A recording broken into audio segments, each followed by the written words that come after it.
Donc nous sommes avec l'équipe du film Renaissance à l'avant-première au studio à Bastia. Tout d'abord, Alan, scénariste du film. On est dans un film mystique, initiatique. Est-ce que vous pouvez nous expliquer un peu l'univers qui vous a inspiré pour ce film? Alors l'univers qui m'a inspiré pour ce film, c'est l'univers de la magie, si on peut dire ça. C'est-à-dire que dans la vie, il nous arrive souvent des choses qu'on pourrait dire, on ne sait pas pourquoi ça nous arrive. Et dans cette fiction, j'ai voulu donner un pourquoi et qui change ces choses-là. C'est-à-dire, dans ce cas-là, symboliquement, les dieux et les déesses. Et comment ces choses-là peuvent influer dans l'esprit de quelqu'un et voilà. Et l'aider à affronter et à mener à bout ses projets. Et au niveau de la Renaissance, puisque sans dévoiler aucunement la suite ou la fin, on est quand même sur quelque chose de très marquant, un final. C'est un final en apothéose. Hein. Est-ce qu'il y a eu une inspiration, je dirais, autobiographique dans cette inspiration ou pas?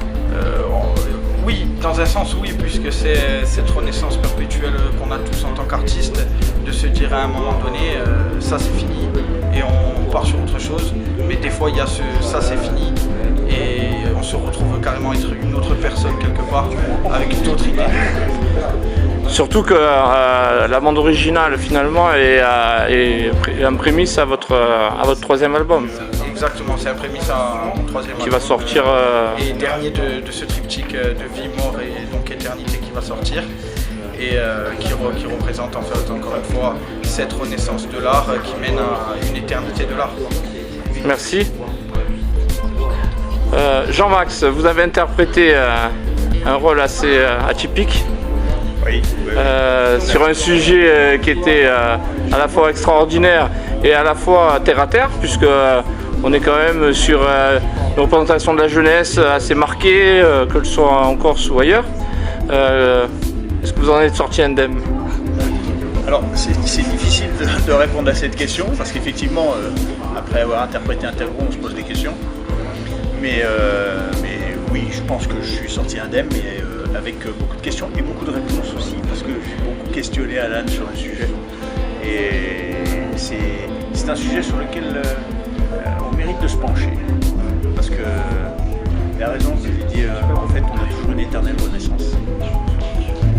L'éternelle deuxième chance. Oui. Si on peut l'interpréter comme une deuxième chance, effectivement. Ouais. Le repenti de l'homme. Si on pouvait se repentir comme ça serait bien. Merci beaucoup. La réalisation, un côté esthétique quand même sur ce film.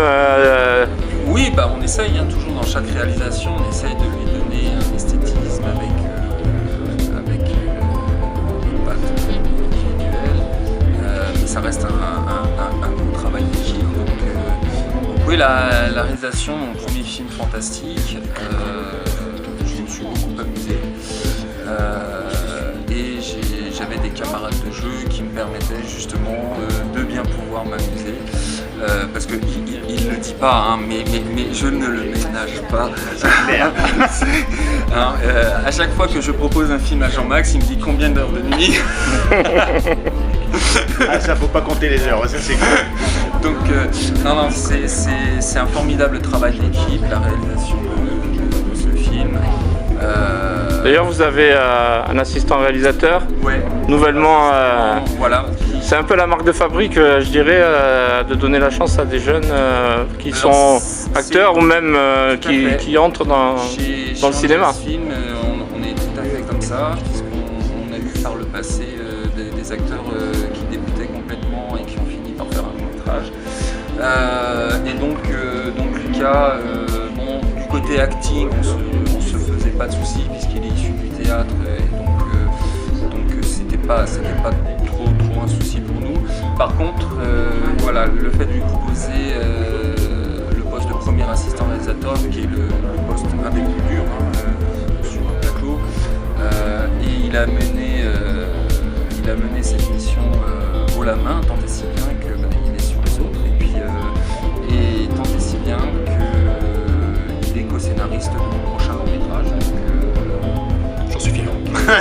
Voilà, bah, tu as tout raison. Mais, Prochain long métrage qui sera aussi tourné en Corse. alors, malheureusement, il y a peu de chances qu'il soit tourné en Corse pour des raisons budgétaires parce que c'est un très long métrage. On est sur un film de 2h30 et budgétairement, faire venir 300 techniciens en Corse sur 16 semaines, Ça coûte cher. vraiment cher.